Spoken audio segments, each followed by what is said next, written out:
everybody. I just wanted to get on here and share some art supplies that I got when I was traveling in California. I just recently went to Sacramento, and I did another video where I shared a Blick art store. So I'm going to share what I bought at that art store, and I'm also going to share with you what I got at some other stores as well that I'm going to be using for my crafting. So yeah, that's what this video is about. These are the Sharpie pens that I showed you in my other video.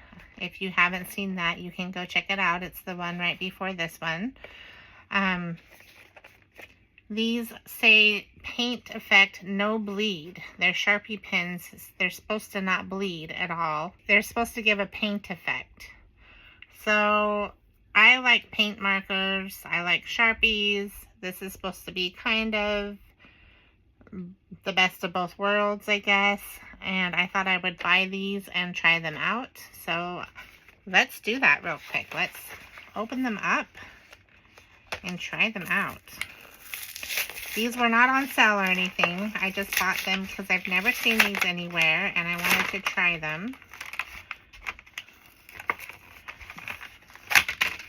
To try and see if I like them, because I get paint pens sometimes and they always seem to dry out really quickly before I can really use them very long.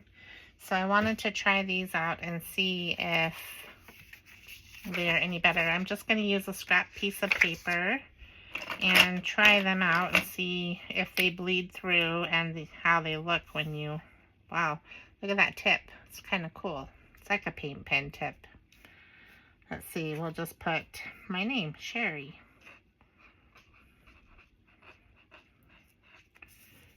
Okay, so this is not a thick piece of paper, no bleed. And it does have kind of a painty look to it. So I think they are true to what they said with these.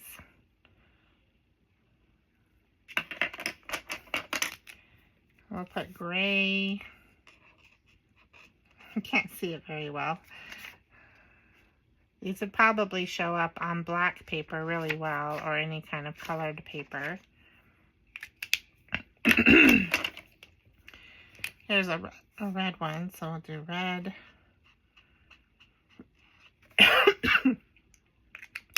Yeah, I can see why they compare them to paint pens, because they have a real paint pen feel to them. But there's no shaking required to get them to work. So I think I might be orange. In love with them. I might like these a lot.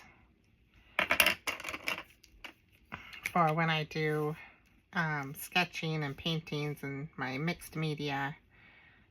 Let's see, blue-green. Blue-green.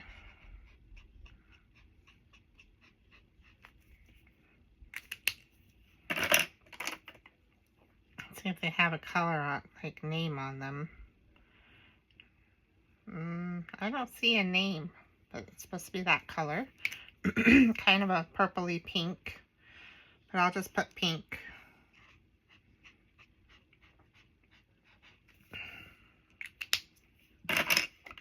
Yellow. Ooh, the yellow shows up really good.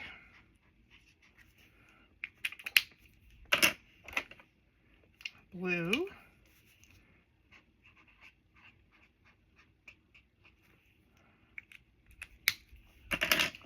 So far these really have my approval. The white. Let's see what that looks like. Yeah, it has a real painterly look to it. So I really like that.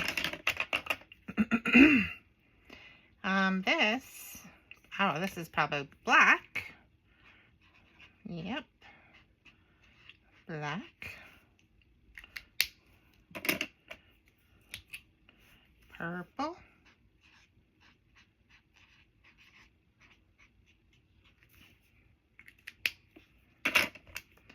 And I'll put teal. This looks like a teal color. I really like these. These have my high approval. So if you're looking for a marker, a Sharpie that has a painterly effect to it, like a paint pen effect, these I think are what you're looking for. I am not disappointed with this purchase. I see myself using those quite a bit. So that's those. Then I found these watercolor papers. They're 140 pound, and these were buy one get one free. And they seem like they're really good quality. They have a rougher side on one side and then a smooth side on the other side, so you could use either side to do your art on. So I thought that was a good find. I got 2 of those since they were buy one get one free. Then I got some Blick fluid acrylic, and I don't remember what the price was, but they were fairly good prices for, this is 6.7 fluid ounces, which is fairly big size, and they were a good price. So I got these 3 colors. I got teal, ultramarine violet, and burnt sienna. So I can use these on my jelly plate, because I like to use fluid acrylic on my jelly plate. Then these were on the clearance rack. Distress spray. There was only 3 of them, and they were only $1 each on clearance. So of course I picked up all 3 because I thought you cannot beat that price. Okay, so that's all I got at the Blick art store. I wanted to get so much more, but I had to be careful and not buy too much because I didn't want to have to buy a whole nother suitcase to try to haul home.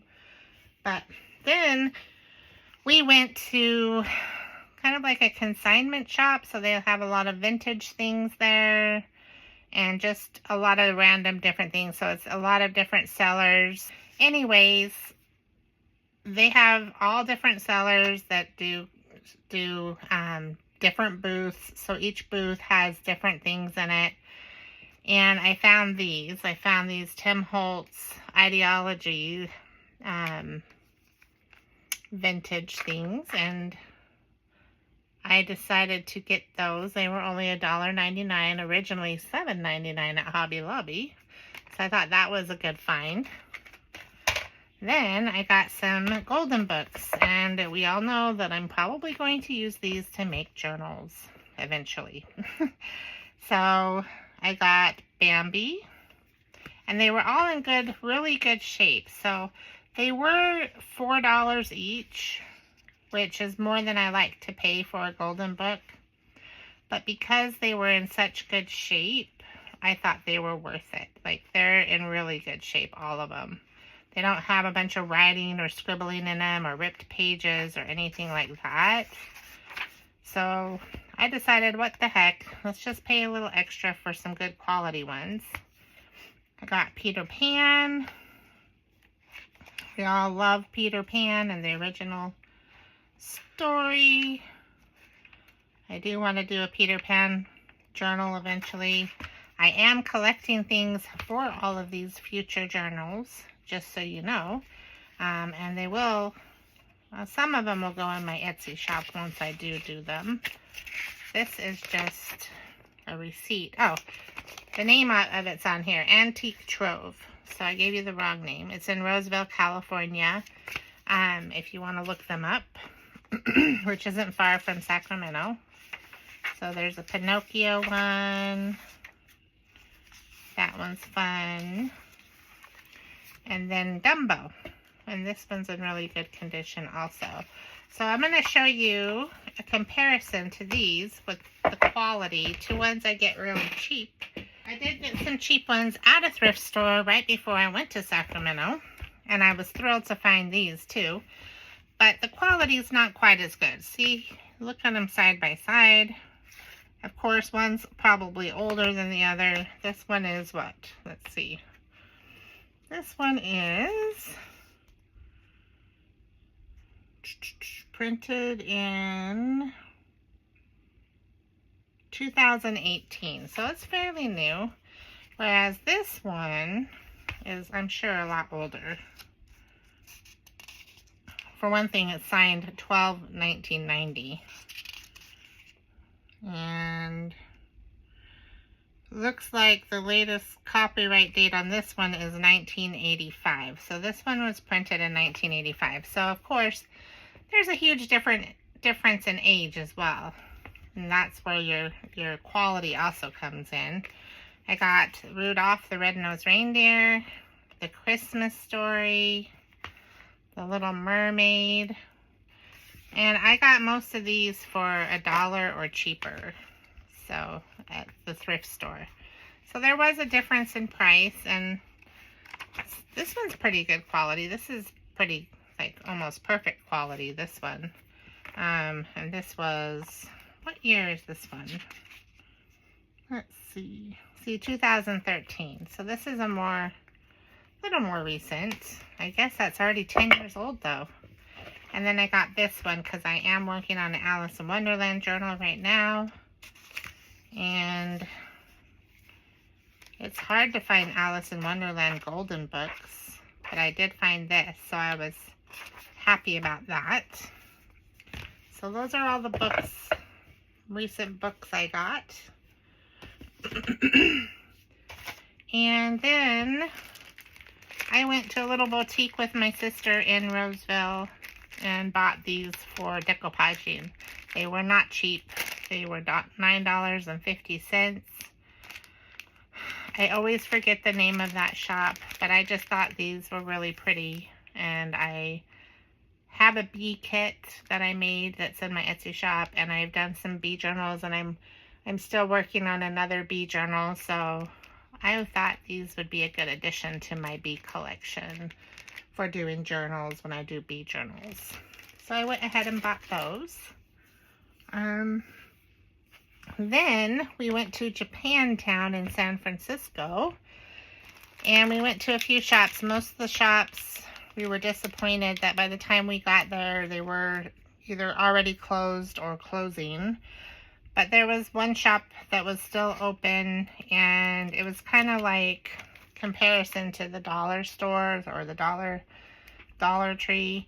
Most things in there were about $1.75 up to, I want to say, $5.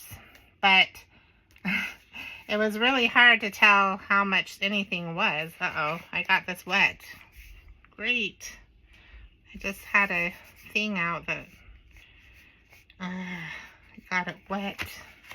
Oh well, it'll be fine. It's just mostly the cover's wet.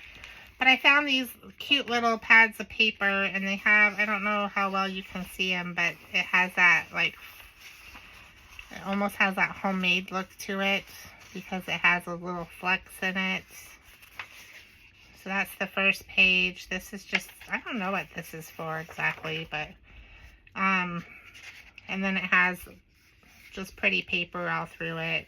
They're all the same. So I got two of those, two different colors, and I got them both wet just now. But there's this. So isn't that pretty? That's super pretty, I think. Maybe this is to, like, put behind your paper and give you lines so when you're writing, because you can kind of see through it, you know. Maybe that's the idea of this, just to give you a guide when you're writing, because the other side goes the other direction. So maybe that's what it's for. If you know, let me know. Then I found these little cards for my Alice in Wonderland journal. I only spent $11 on this stuff that I got there, so that gives you an idea on what it cost me to buy this stuff. Trying to figure out where to open this. Sometimes I can't see. I know there's an opening, but I can't see it. Okay, there we go. So these are just little cards, but I thought they were really cute. They're Alice in Wonderland. And it's Alice and the White Rabbit, and they're all the same. But I just thought they were really cute, and I can stick some of them in the journal I'm making right now, and then if I do another journal later, then I'll have them.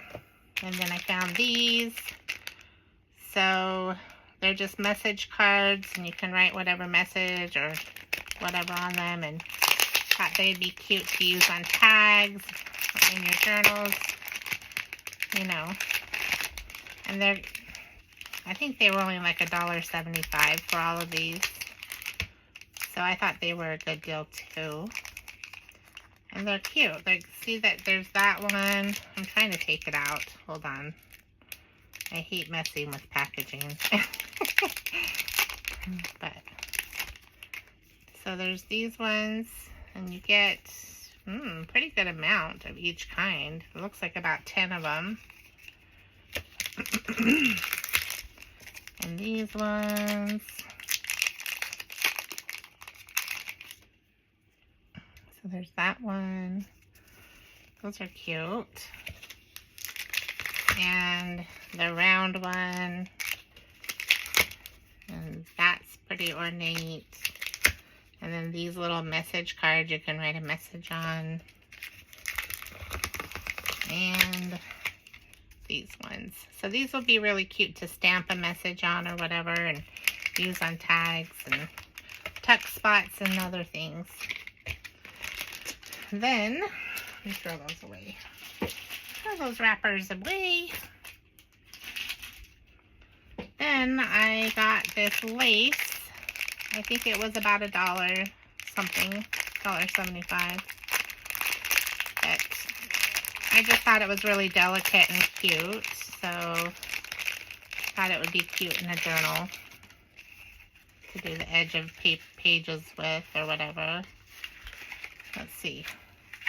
Let's look at it. They had different colors, but I only got one. Again, I was trying to limit how many things I had to haul home with me. So I was trying to keep myself controlled. But yeah, that's really cute. I really like that. So it'll be cute to use. Then I got this little origami pack of paper. And it's clover themed. All the different ones are clovers.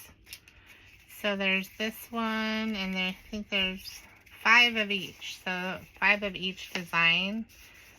So I got that one, this one, this one, just a piece of paper, cardstock, and this one. This one has little teeny tiny clovers in it. I don't know if you guys can see those very well, and then shadows of clovers. So I thought that was really cute, and I have a clover journal that I am working on as well. So I have lots of journals I'm working on. I hope I can find homes for all of them. Then I got some rice paper. I looked this up because I wasn't sure if it was rice paper, so I had to look it up online and make sure. But it says hanshi paper, and they use it for Japanese calligraphy, but I'm going to be using it for my jelly plates. And it feels like really good quality. It's hard to find online. I mean, like a good quality rice paper. And it just feels like a good quality. So I was happy to find this. And if I lived closer, I would have bought a lot more than one pack. But again, I didn't want to overbuy and have to haul a bunch of stuff home. My suitcases were very full when I came home. So that's it. That's just it on the art stuff. I bought other stuff too. But that's it with the art stuff. And I hope you enjoyed my little share.